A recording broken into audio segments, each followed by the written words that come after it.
بسم اللہ الرحمن الرحیم وَتُوبُوا إِلَى اللَّهِ جَمِيعًا أَيُّهَا الْمُؤْمِنُونَ لَعَلَّكُمْ تُفْلِحُونَ۔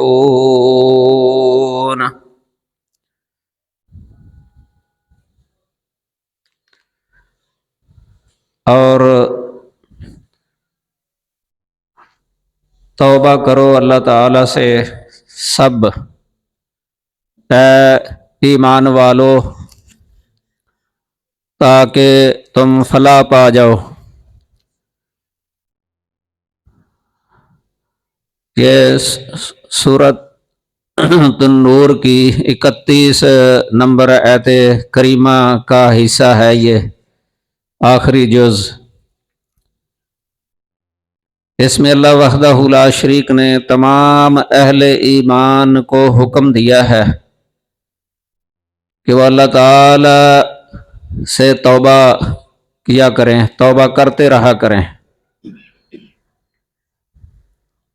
اور اس پر فلاح اور کامیابی مرتب کی ہے کہ توبہ کرو گے تو فلاح پا جاؤ گے۔ گناہ یہ ہونا ممکن ہے، بنی آدم سے گناہ کا ہونا ناممکن نہیں ہے۔ وہ فرشتے ہیں اللہ تعالیٰ کے، ملائکہ، جو گناہ نہیں ہوتا ان سے، کیونکہ اللہ تعالیٰ نے فرشتوں کے اندر یہ قوت نہیں رکھی، گناہ کی قوت بہیمیہ اس کو کہتے ہیں ہم، بہیمی یا قوت شیطانی وہ فرشتوں کے اندر نہیں رکھی، قوت ملائکیہ ہے ان کے اندر۔ انسان میں اللہ تعالیٰ نے دونوں قوتیں رکھی ہیں، نیکی کرنے کی بھی قوت ہے انسان کے اندر، قوت ملائکیہ، اور بدی کرنے کی قوت بھی ہے اس کے اندر، قوت بہیمیہ یا قوت شیطانیہ۔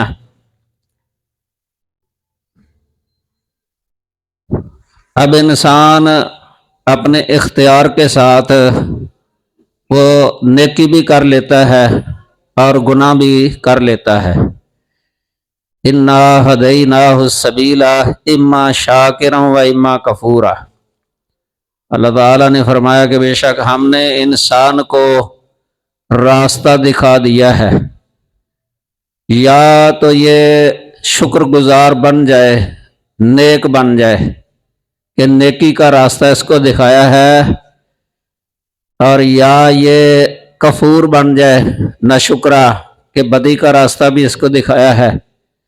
دونوں راستے اللہ تعالیٰ نے انسان کو دکھا دیے ہیں، نیکی اور بدی کا، انبیاء کے ذریعے، کتابوں کے ذریعے،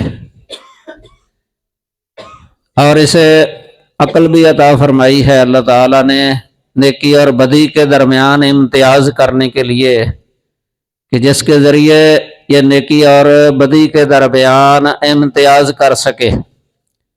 یہ عقل ایک بڑا آلہ ہے، ترازو ہے، اور اللہ تعالیٰ کی بہت بڑی نعمت ہے انسان کو جو عقل دی ہے اللہ تعالیٰ نے، عقل و فہم جو دیا ہے، شعور دیا ہے، نیکی اور بدی، نفع اور نقصان والے امور کو سمجھنے کے لیے۔ اس لیے جو اس عقل سے خالی ہے نا، جسے مجنون، پاگل اور دیوانہ کہا جاتا ہے، اسے مرفوع القلم قرار دیا گیا ہے، مرفوع القلم، کہ وہ بدی بھی کرتا ہے تو اس کی وہ لکھی نہیں جاتی اور اسے قصوروار ٹھہرایا نہیں جاتا۔ یہ عقل سے ہی انسان حیوان سے ممتاز ہو جاتا ہے، جانوروں سے ممتاز ہو جاتا ہے، اور جو شخص اپنے عقل سے بھی کام نہ لے،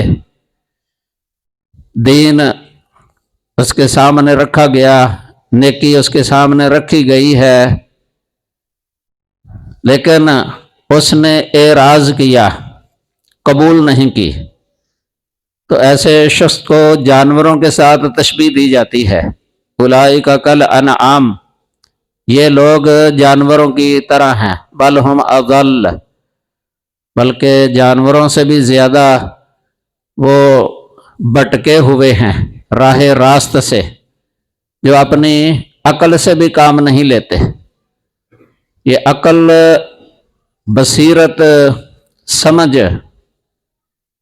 یہ اللہ تعالیٰ کی نعمت ہے، بہت بڑی نعمت۔ اسی کی بنا پر اللہ تعالیٰ نے انسان کو مکلف بنایا ہے، شرع کا پابند کیا ہے۔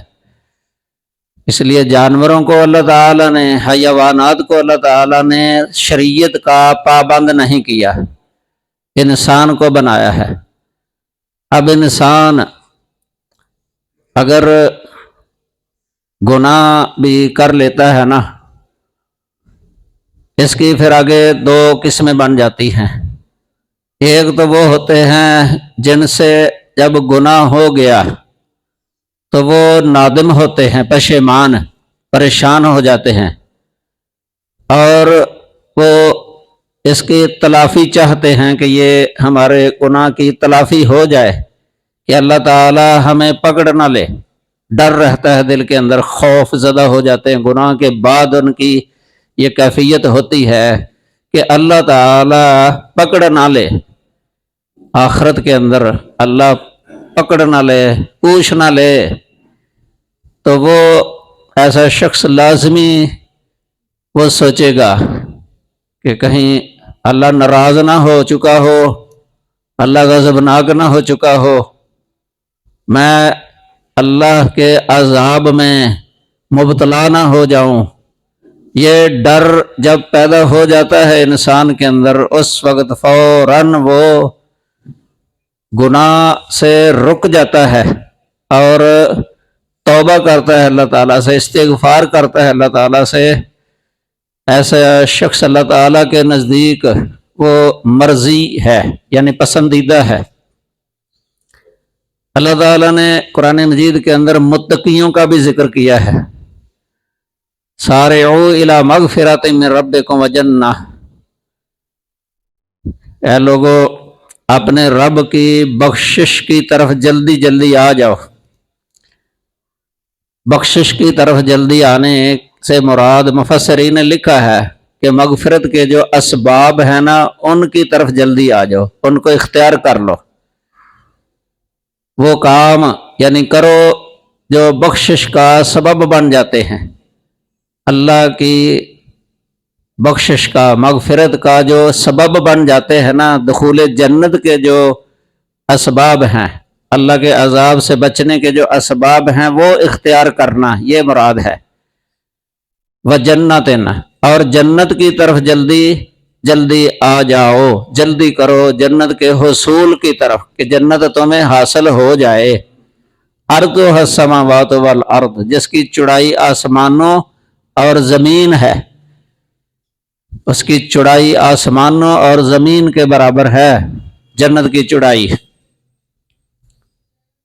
اعدت للمتقین، وہ جنت متقین کے لیے تیار کی گئی ہے، متقین کے لیے تیار کی گئی ہے۔ یہاں اللہ تعالیٰ نے متقین کا ذکر کیا ہے۔ اس کے بعد والی جو آیت ہے نا، اس میں متقیوں کی صفات ذکر کی گئی ہیں، اور ان صفات کے اندر ایک یہ صفت ذکر کی گئی ہے، الذین اذا فعلوا فاحشۃ او ظلموا انفسهم، کہ وہ جب کوئی فاحشہ کر لیتے ہیں، تقاضا بشریت ان سے کوئی ایسا جرم ہو جاتا ہے، کوئی بڑا گناہ کر بیٹھتے ہیں، فاحشہ بڑے گناہ کو کہتے ہیں، کبیرہ گناہ، او ظلموا انفسهم، یا اپنے نفسوں پر وہ ظلم زیادتی کر بیٹھتے ہیں، ذکر اللہ یاد آ جاتا ہے ان کو۔ ذکر کی دو قسمیں ہیں، ایک ذکر زبان کے ساتھ ہوتا ہے، ایک ذکر دل کے ساتھ ہوتا ہے، قلبی ذکر اور لسانی ذکر۔ یہاں قلبی ذکر بھی ہے کہ دل کے اندر جو ہے نا اللہ کی یاد آ جاتی، اللہ یاد آ جاتا ہے۔ گناہ کے وقوع کے بعد اللہ کی طرف توجہ جاتی ہے ان کی، وہ خوف طاری ہو جاتا ہے، دل ڈرتا ہے۔ اگر متقی بندہ ہوتا ہے نا، اس کی یہ صفت ہے کہ گناہ اگر ہو جائے نا بے تقاضا بشریت، اس کا دل ڈر جاتا ہے، خوف زدہ ہو جاتا ہے، اتنا پریشان ہو جاتا ہے نا۔ صحابہ کرام کی یہی کیفیت ہوتی تھی۔ صحابہ وہ بھی بشر تھے، انسان تھے، کوئی فرشتے نہیں تھے، وقوع ہو جاتے تھے اس وقت بھی، لیکن عام نہیں، چیدہ چیدہ ہے کوئی۔ بعد والے لوگوں میں خاص کر کے جو متاخر زمانہ ہے، جس طرح زمانہ دور ہوتا گیا ہے نبوت کے زمانے سے، صحابہ کے دور سے آگے آگے جیسے ہی یہ زمانہ اب جو دور ہے، گناہوں کی کثرت ہے، گناہ گار بہت ہے، ہر طرح کا گناہ ہے، لیکن اس وقت گناہ بھی تھوڑے، صحابہ کے اندر کوئی چیدہ چیدہ واقعات ہیں، لیکن پریشانی اتنی ان کو لگ جاتی تھی نا، ڈر جاتے تھے، خوف کھا جاتے تھے، رنگ بدل جاتے تھے ان کے۔ لیکن اب گناہ زیادہ ہیں لیکن خوف طاری نہیں ہوتا، اصرار ہے۔ ادھر اصرار نہیں تھا، ادھر ندامت تھی، توبہ تھی، فوراً استغفار تھا۔ ایک واقعہ سے اندازہ لگتا ہے کہ صحابہ کی کیا کیفیت ہوتی تھی۔ ایک شخص، رمضان کا مہینہ تھا، رمضان المبارک کا مہینہ، اب روزہ رکھا ہوا ہو، روزے کی حالت میں کئی امور سے منع کر دیا گیا ہے، تقوی کے منافی ہیں، روزے کے بھی منافی ہیں، روزے کے خلاف ہیں، وہ روزہ فاسد ہو جاتا ہے، گناہ بھی ہے، روزے کی حالت میں ازدواجی تعلقات قائم کرنا، روزہ رکھا ہوا ہے، ازدواجی تعلقات قائم کرنا یہ سخت منع ہے روزے کی حالت میں۔ ایک شخص سے یہ وقوع ہو گیا تھا، اس کے بعد اتنا پریشان ہوئے، اتنا پریشان کہ جلدی آئے نبی کریم صلی اللہ علیہ وسلم کی طرف، تیزی کے ساتھ آ رہے تھے اور کہہ رہا تھا، ہلاک تو یا رسول اللہ، اے اللہ کے رسول میں تو ہلاک ہو گیا، میں برباد ہو گیا۔